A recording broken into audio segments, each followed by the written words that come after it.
ಧರ್ಮಸ್ಥಳದಲ್ಲಿ ಆಪರೇಷನ್ ಅಸ್ಥಿಪಂಜರ ಕೊನೆ ಹಂತ ತಲುಪಿದ್ಯಾ? ಕುತೂಹಲ ಕೇಂದ್ರ ಬಿಂದುವಾಗಿದ್ದ 13ನೇ ಸ್ಪಾಟ್ನಲ್ಲಿ ಜಿಪಿಆರ್ ಬಳಸಿ ಜಾಲಾಡಿದ್ರು. ನಿನ್ನೆ ಏನೇ ಕುರುಹು ಕೂಡ ಸಿಕ್ಕಿಲ್ಲ. ಆದ್ರೂ ಪಟ್ಟು ಬಿಡದ ಅನಾಮಿಕ 13ನೇ ಪಾಯಿಂಟ್ ಸುತ್ತಮುತ್ತ ಅಗಸಿ ಅಂತ ಹೊಸ ಮನವಿಯನ್ನ ಇಟ್ಟಿದ್ದಾನೆ. ಅನಾಮಿಕ ದೂರು ನೀಡುತ್ತಿದ್ದಂತೆ ವರದಿ ಮಾಡಿದ್ದ ಏಕೈಕ ಚಾನೆಲ್ ಸರ್ಕಾರ ಎಸ್ಐಟಿ ರಚಿಸಿದ್ದರೂ ವರದಿ ಮಾಡದವರ ನಡುವೆ ನಿರ್ಭೀತಿಯ ವರದಿ. ಧರ್ಮಸ್ಥಳ ಭಾಗದಲ್ಲಿ ಶವಗಳನ್ನ ಹೂತಿಟ್ಟ ಆರೋಪದ ಎಸ್ಐಟಿ ಎಂಟ್ರಿಯನ್ನ ಕೊಡಲಿದೆ. ಧರ್ಮಸ್ಥಳದ ಸಾಮೂಹಿಕ ಸಮಾಧಿ ತನಿಖೆಯ ಬಗ್ಗೆ ದಾರಿ ತಪ್ಪಿಸದ ವರದಿಗಾರಿಕೆ. ವಿಶ್ವಾಸಾರ್ಹ ಸುದ್ದಿ ಅಂದ್ರೆ ನ್ಯೂಸ್ 18 ಕನ್ನಡ. ಕಳೆದ 13 ದಿನಗಳಿಂದಲೂ ರಹಸ್ಯವಾಗಿ ಉಳಿದಿತ್ತು ಪಾಯಿಂಟ್ 13 ಅಗದರೆ ಅಸ್ಥಿಪಂಜರ ಸಿಗುತ್ತೆ, ಮೂಳೆಗಳೂ ಸಿಗುತ್ತವೆ ಅನ್ನೋ ವಿಶ್ವಾಸದಲ್ಲೇ ಇದ್ದ ದೂರುದಾರನ ಮಾಹಿತಿ ಎಸ್ಐಟಿ ತನಿಖೆಗಳಿಂದಾಗಿ ಭಾರೀ ಕುತೂಹಲ ಮೂಡಿಸಿತ್ತು ಪಾಯಿಂಟ್ 13.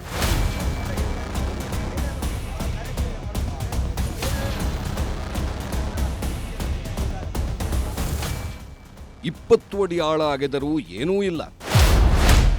ಪಾಯಿಂಟ್ 13 ಕೂಡ ಠುಸ್ಸಾಯ್ತ. ಧರ್ಮಸ್ಥಳದ ಕಾಡಿನ ಪಕ್ಕದ ರಸ್ತೆಯ ಬದಿಯಲ್ಲೇ ಮಾರ್ಕ್ ಮಾಡಲಾಗಿದ್ದ ಪಾಯಿಂಟ್ 13 ಅಗೆಯಲಾಗಿದೆ. ಹಿಟಾಚಿಗಳನ್ನು ಬಳಸಿಕೊಂಡು ಸಮಾನಾಂತರವಾಗಿ ಎರಡೂ ಕಡೆ ಅಗೆಯಲಾಯಿತು. ಅಷ್ಟೊತ್ತಿಗೆ ಮೇಲ್ಮೈ ಭಾಗದ ಮಣ್ಣಿನ ಸ್ಯಾಂಪಲ್ಸ್ ಪಡೆದಿತ್ತು ಸೋಕೋ ಟೀಮ್. ಆದರೆ ಪಾಯಿಂಟ್ 13ರಲ್ಲೂ ಸಿಕ್ಕಿಲ್ಲ ಯಾವುದೇ ಕಳೇಬರ. ಸುಮಾರು 15ರಿಂದ 18 ಅಡಿಯಷ್ಟು ಮಣ್ಣು ತೆಗೆದರೂ ಯಾವುದೇ ಕುರುಹು ಸಿಕ್ಕಿಲ್ಲ. ಏನೂ ಪತ್ತೆಯಾಗದ ಹಿನ್ನೆಲೆಯಲ್ಲಿ ಪಾಯಿಂಟ್ 13ಕ್ಕೆ ಮಣ್ಣು ಹಾಕಿ ಮುಚ್ಚಲಾಯಿತು.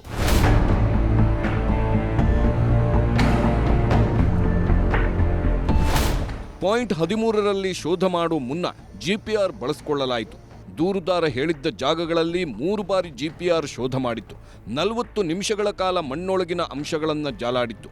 5 ಅಡಿ ಆಳದಲ್ಲಿ ನೀರಿನ ಅಂಶ ಪತ್ತೆಯಾದ ಕಾರಣಕ್ಕೆ ಹಿಟಾಚಿಯಿಂದ ಅಗೆಯಲು ತೀರ್ಮಾನಿಸಲಾಯಿತು.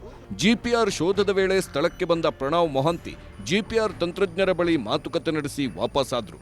ಈ ಜಿಪಿಆರ್ನಿಂದ ಏನೆಲ್ಲ ಅನುಕೂಲ ಆಗುತ್ತೆ ಅಂತ ನೋಡೋದಾದ್ರೆ, ಮಣ್ಣಿನೊಳಗೆ ಸೇರಿರುವ ಮೂಳೆಗಳನ್ನು ಪತ್ತೆ ಹಚ್ಚಲು ಜಿಪಿಆರ್ ತಂತ್ರಜ್ಞಾನ ಸಹಕಾರಿಯಾಗುತ್ತೆ. ಗ್ರೌಂಡ್ ಪೆನೆಟ್ರೇಟಿಂಗ್ ರಾಡಾರ್ ಮೂಲಕ ಮೂಳೆಗಳು ಎಷ್ಟೇ ಆಳದಲ್ಲಿದ್ದರೂ ಪತ್ತೆಯಾಗುತ್ತೆ.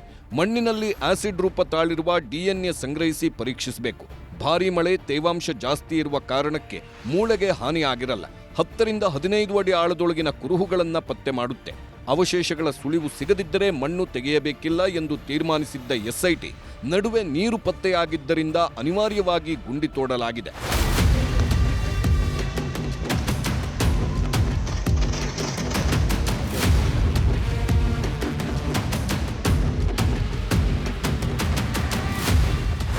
ಹೀಗೆ ಸಾಕಷ್ಟು ಗುಂಡಿ ತೋಡಿ ಏನೂ ಸಿಗದಿದ್ರೂ ಕೂಡ ಎಸ್ಐಟಿ ತನಿಖೆ ಮಾಡಲೇಬೇಕಾಗುತ್ತೆ. ದೂರುದಾರ ತೋರಿಸಿದ್ದಷ್ಟು ಕಡೆ ಅಗೆಯಲೇಬೇಕಾಗುತ್ತೆ. ದೂರುದಾರ ತೋರಿಸಿದ ಜಾಗ ಅಗೆಯದಿದ್ದಲ್ಲಿ ಎಸ್ಐಟಿ ತನಿಖೆ ಮೇಲೆ ಸಂಶಯಗಳು ಎದುರಾಗುತ್ತವೆ.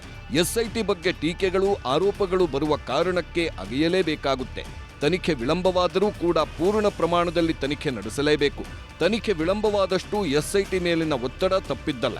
ಇದು ಅವನು ಹೇಳಿದ ಜಾಗ ನಾವು ಮಾಡದೇ ಇದ್ರೆ ನಾಳೆ ಎಸ್ಐಟಿ ಮೇಲೆ ಅಪಾದನೆ ಬರ್ತದೆ. ಹೌದೌದು, ನಾವು ಇನ್ನೂ ತೋರಿಸ್ತಾ ಇದ್ದ, ಇವ್ರು ಅಗಿಲಿಲ್ಲ, ಇವರು ಐಡೆಂಟಿಫೈ ಮಾಡ್ಲಿಲ್ಲ, ನಾವು ಐಡೆಂಟಿಫೈ ಮಾಡಿದ್ದು ಜಾಗದಲ್ಲಿ ತನಿಖೆ ಮಾಡ್ಲಿಲ್ಲ ಅಂತ ಇವ್ರ ಮೇಲೆ ಅನಾವಶ್ಯಕವಾಗಿ ಬ್ಲೇಮ್ ಬರ್ತದೆ. ಅದಕ್ಕೆ ಅವ ಎಲ್ಲೆಲ್ಲಿ ತೋರಿಸ್ತಾನೆ ಅದನ್ನು ಮಾಡ್ಲೇಬೇಕಾಗ್ತದೆ.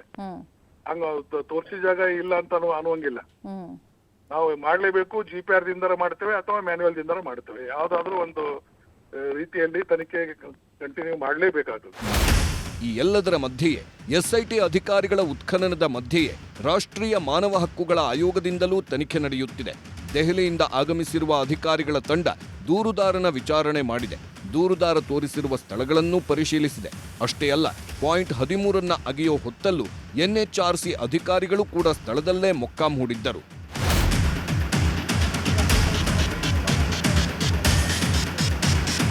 ಸದ್ಯಕ್ಕೆ ನಿಗೂಢವಾಗಿದ್ದ ಪಾಯಿಂಟ್ 13ರಲ್ಲಿ ಶೋಧ ನಡೆಯುತ್ತಿದೆ. ಇವತ್ತಿನ ಶೋಧ ಅಂತ್ಯವಾಗಿದ್ದು ಮಣ್ಣನ್ನು ಮುಚ್ಚಿ ಭದ್ರತೆ ಹಾಕಿದ್ದಾರೆ. ಸಾಕಷ್ಟು ಕುತೂಹಲವನ್ನ ಮೂಡಿಸಿದ್ದಂತಹ ಸ್ಪಾಟ್ ನಂಬರ್ 13ರ ಕಾರ್ಯಾಚರಣೆ ಇವತ್ತು ಮುಕ್ತಾಯ ಆಗಿದೆ.